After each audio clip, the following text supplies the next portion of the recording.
Listen, let's get straight into it. As everyone knows from the previous shows, we have a format for this particular environment, which is 3 subjects that we like to get into and have a deep dive into them.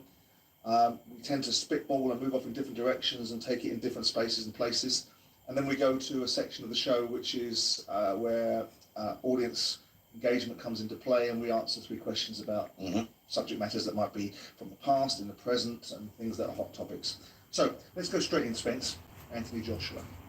And what's happening with him, where he's going, what we know about his current plight, mindset or state of play, but also this week specifically, there seems to be some development. Yeah, you have to take it well, yeah. Be very careful now the way he comes back. And the rumour doing the rounds, and I don't know how much of a rumour it is, but it's coming from the mouth of one of the particular protagonists, is that he may land upon Roy Jones Jr. as a trainer. Now, you and I know Anthony pretty well, and we've debated about the challenges that he's had over the last couple of years with training methodologies, not understanding fight plans for whether it was going against the first fight against Usyk with Bob Kraken, we both recognise as a great trainer, and we perhaps understand why that didn't seem to go the way he thought it done. Then he's moved into Robert Garcia and Angel Fernandez for the rematch against Usyk, better, and now we're talking about Roy Jones Jr. He's obviously has been working with Sue Benjamin. What's your take on that?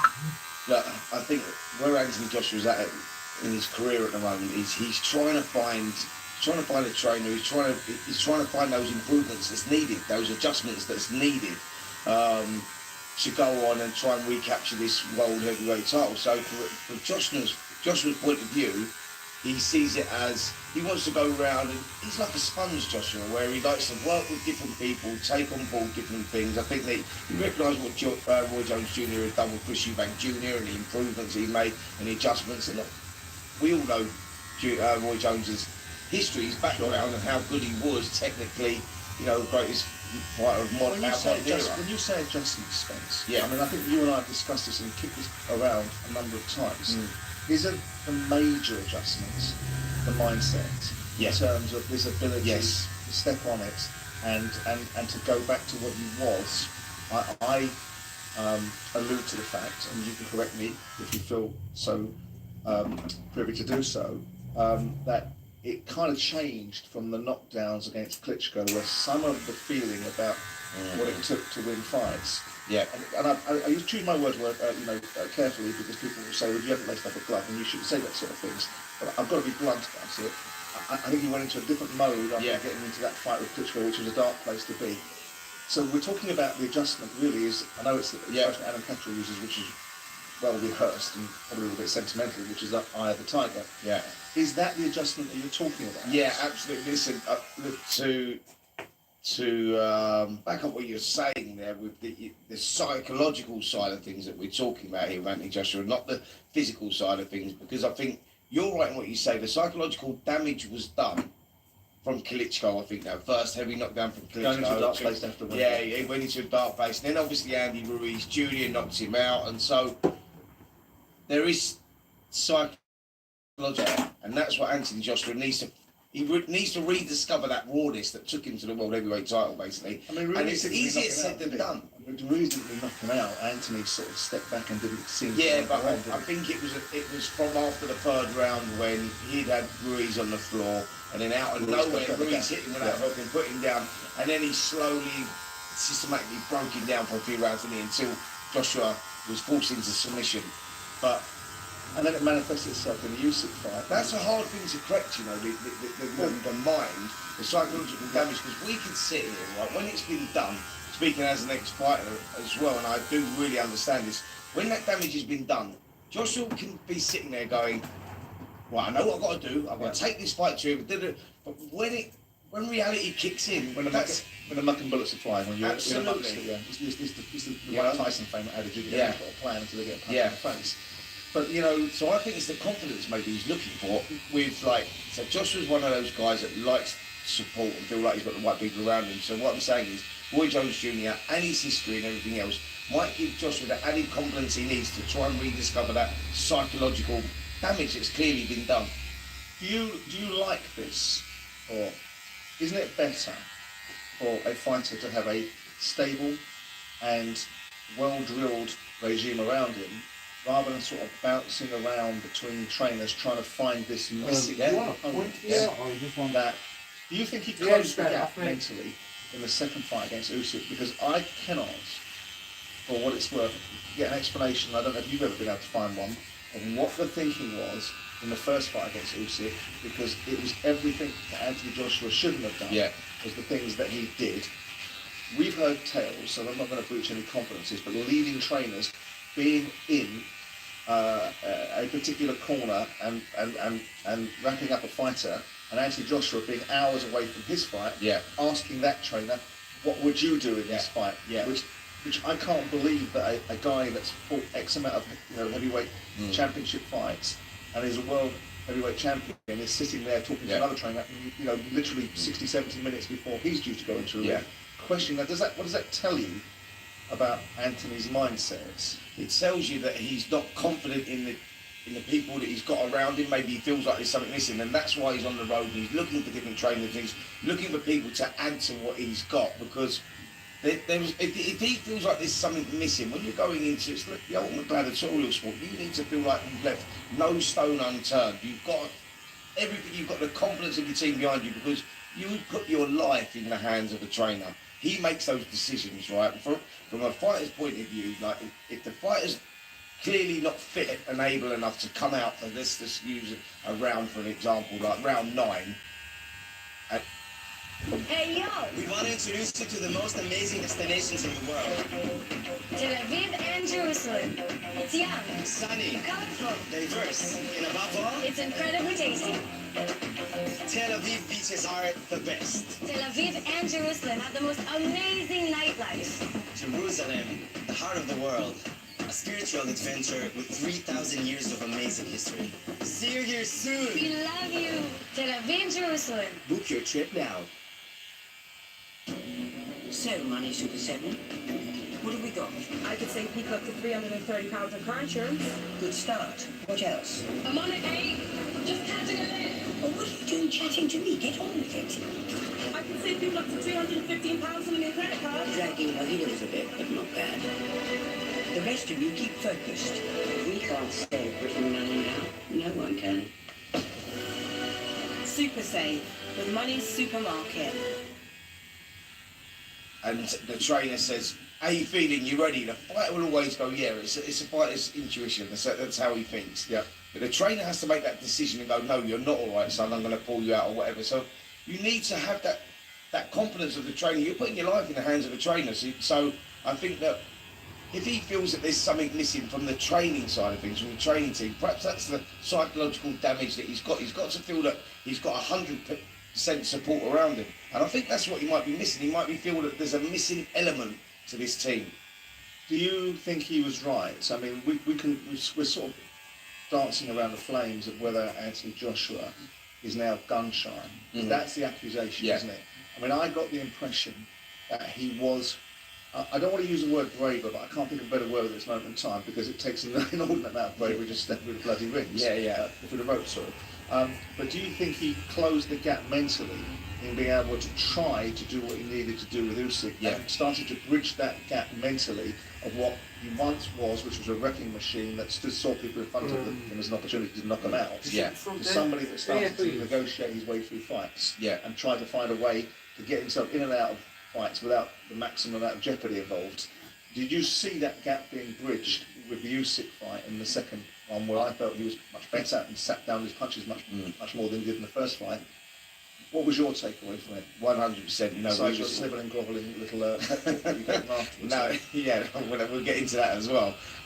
But look, I think he bridged the gap massively from the first fight to the second fight. I think he would do the same again. We've had that conversation, haven't we? We said we think he'd do even better in the third fight, and that tells you the confidence. Like, he went in there, and I don't think he believed in himself with the first Usyk fight. After the first couple of rounds, he thought, I'm in with a world-class operator here who actually can take my power, and if that's the case, Then so he was very negative in that first fight, way too negative, and allowed Usyk to control it, controlled the space, and controlled the whole contest. Second fight, he rolled the dice a little bit more, which he had to do, and we've all talked about it. And we say, look, it's easy to go in there and get reckless. It's heavyweight boxing. You go in there, get reckless, get hit, get hurt, and fight's over. And I think that's where the damage has been done to Joshua now. Where he knows he can be hurt, he holds back just a little bit. But we did see more of it in that second fight, and I think that added confidence to him really, because I think that outburst that he done at the end of the fight was, and this is a game Frustration, wasn't it? It wasn't, yeah, not just frustration, but I believe the team around him are saying, "You've won that, you've won that," and he's gone through a hard 12 rounds. There's slight concussion there. You can clearly see by his actions afterwards. He's going in the ring, out the ring. Someone should have taken control of that situation. And I think his actions after that was because he was being told something that was not actually true. Like, yes, and I said it to him in that interview afterwards. After 9 rounds, that fight was all even, but Usyk ran away with it. He used his better boxing skills, and Josh was, told me this himself. He said, like, the speed of the guy in the last few rounds, he just took it to another level, and Joshua couldn't compete with that. Yeah. What do you think then for Roy Jones Jr.? Is it the right move? Because we debated on other shows about Anthony not going over to America to train with Garcia, dragging him here. Right? So he's in his little comfort zone. And he needs to probably go back to basics. I'm not suggesting he goes up into Russian woods like Rocky did. But I'm talking about getting back to the basics of what he needs to do to get this mental edge back into his game. Do you think Roy Jones Jr., because we had some questions about Chris Eubank coming out and falling in between two stools, didn't know whether it was Arthur or Martha when he first fought for Roy Jones Jr., which is starting to look like, trying to look like Roy Jones. He didn't know if he was Chris Eubank senior or Roy Jones. That was the difference. Like, he didn't know if he was trying to box like his dad. He was caught between styles, wasn't he? Between his dad and Roy Jones Jr., and it didn't work. That didn't work, and that is a concern. So do you think Roy Jones Jr. is, for want of a better expression, flash for cash name around Joshua that sounds good on paper but might actually add no value, or do you think it's a smart move? And is he going to fold down into a training camp that also has Robert Garcia in there? Are you going to have a lot of cooks and, Angel Fernandez and Robert Garcia and too many cooks and all that, and I think that's another problem that Anthony Joshua's got, that he needs to find this one guy. He didn't get two different trainers and have 2 different views and everything else. Roy Jones Jr. stylistically, is he right for Anthony Joshua? 100%, I would say no, stylistically. If he tries to install that in Anthony Joshua, we've got big problems. If Joshua starts trying to come out with his hands down, use his reflexes, going to speed hands, we've got problems. Garcia sort of did fit that bill because he's sort of like, he works more on aggression and stuff. But yeah, it's just interesting. He never trained anyone of note in the heavyweight division. But I think that with training with Roy Jones Jr., I don't think that would be more working on the style. I think that Roy Jones Jr. maybe work more on his mindset, psychology. So what's damaged. Are you positive for it, or do you think where are you going with this? Yeah. I've got to book these flights. 50% battery power. I just charged you. You've got too many tabs open. I have 1 tab open. And you're typing. Why would typing affect? 20%. Enter card details, 5, 6. 10%. I need authorization from the bank. Yep, that's authorised. Are those my glasses? 1%. Goodbye. No! Swap. When you upgrade to an Acer Chromebook, they have extra long battery life, keeping you charged for up to 13 hours. I've got to book these flights. Take your time, mate. 6 one, half a dozen the other. I'm caught between it. Like, I'm thinking, right, hopefully this works. Right. Hopefully this works. Have you seen a fence that you've not been prepared to sit on recently? What you're saying, I've got splinters. Yeah, absolutely. Yeah. So next 12 months for AJ, given the fact that we think that he's likely to fight Dillian White, we don't know what Dillian White has got left. I just imagine he's got plenty left. I also think that's a dangerous fight for AJ. Well, of course it is. That's what I was going to ask you, because that's a fight that Dillian will come to fight, won't he? So he's going to have to get involved then. And they've got history. And that plays a big part of games, you know what I mean? Like, Joshua knows he can get hurt by Dillian. Like, I've seen that he got hurt as an amateur and in that fight. Yeah, absolutely. Fight, didn't he? So, that's a dangerous fight, I know You think, Tom? Yes, please. What route is Anthony Joshua going to go down? What paths is he going to go down? But that's when we talk about the Fury fight. I think he's right. I mean, despite the fact that I find Eddie Hearn and his little gang, slightly Tyson. Thank you very much. nonsense. They are right. In That's this nice, instance Fade. to have perhaps Hopefully, obfuscated around Mrs. this will fight. appreciate It would have been. I think it was the a Fade. whilst it was a Yeah. huge opportunity for Anthony. Hopefully. As I said before, I think it's the wrong opportunity Yeah. for him because he needs to rebuild. And Fury knew it was the wrong opportunity. That's why he made it a 60-40 split, Yeah. took away the perhaps contentious points, but 60-40 with a much bigger purse with Anthony Joshua involved than someone else. Yeah. So really he wasn't given up that much. So I think, Eddie Hearn and his gang were right to perhaps influence Anthony Joshua if that's what they've done. Yeah. 258 to perhaps pull back, regroup. You don't take on your enemy when they're stronger, you take on your enemy when you're Yeah, at your sure. strongest, Sure. right? And he's not at his strongest mentally, and I think he's absolutely right. I think Dillian White is a fight that has resonance, it's sellable, it's marketable, it's credible, and both of them will come to win, I Yeah. suspect. And it's just a case of, do we see Anthony Joshua back to his blasting best, which we saw when he fought Dillian White? Can I just first throw that in the round, bin, boss, with man? Dillian White Yeah, yeah, straightened yeah. him, livened him up. Yeah. Second round. And ultimately gassed it a little bit, didn't he? Yeah. Dillian, and You need got some pinned stuff by for your Anthony. hair. But I think that's a good fight. But can you see beyond that? Was Do you it curl see the activator? landscape beyond that? Do you think there's any possibility Curl that he activator, arrives curl pretty optimally moisturizers. before he gets anywhere near World Championship, or do you think if he beats Dillian White, he gets an opportunity to fight the winner for Yuri Usyk? Is that what you think? Because we've got Frank in Yeah. the background telling us that's not going to happen. No. Because we've got Joe Joyce Yeah. next cab off the Yeah, rank sure. for a world title shot in the summer. And you've got guys like Philip Hergovic, We said who's now the something. Did you have IBF some? manager, so now he's named in the frame. And I think But I think, well now Joe's dry. Yeah. Head and shoulder. I've got some. Not good, man. Just I've got some or whatever, I've got but some the way that I good see it stuff, right now is I see a fight with Deontay Wilder and Anthony Joshua much more likely than Anthony Joshua versus Tyson Fury anytime in the near future. Anthony Joshua versus Usyk again. I think Joshua will go Dillian White. Then we could possibly see Joshua Wilder.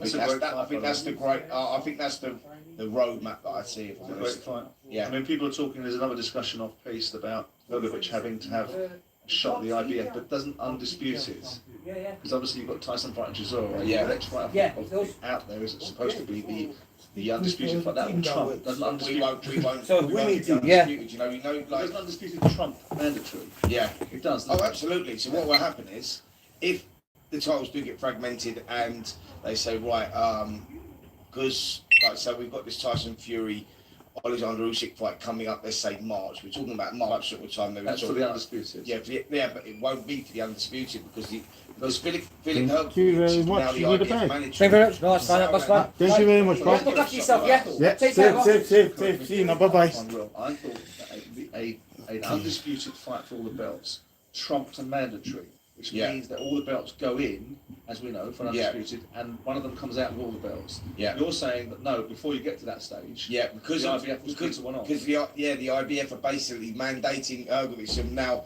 the Sauerlands are putting pressure on them to say, well, we want Hergovic versus Usyk, so let him put all the belts on the line without obviously the WBC, but let him put all his belts on the line against Hergovic before this Fury fight happens. But if he decides not to do that, he says, no, we want a unified world title fight anyway against the number 1, number 2 heavyweights. We'll let that IBF go. IBF goes, Philip Hergovic then goes and boxes, I don't know, whoever, Anthony Joshua, whoever it may be, for the IBF, and then getting them A titles. lot of together against bollocks people. about That's where Anthony we're at the Joshua. moment. Again, the heavyweight- Bloody hell. you know, There's this heavyweight- Anthony Joshua's the landscape of channel heavyweights that, is innit? changing all the time. Talk I'm not sure sports. it's undisputed. Obviously been paid.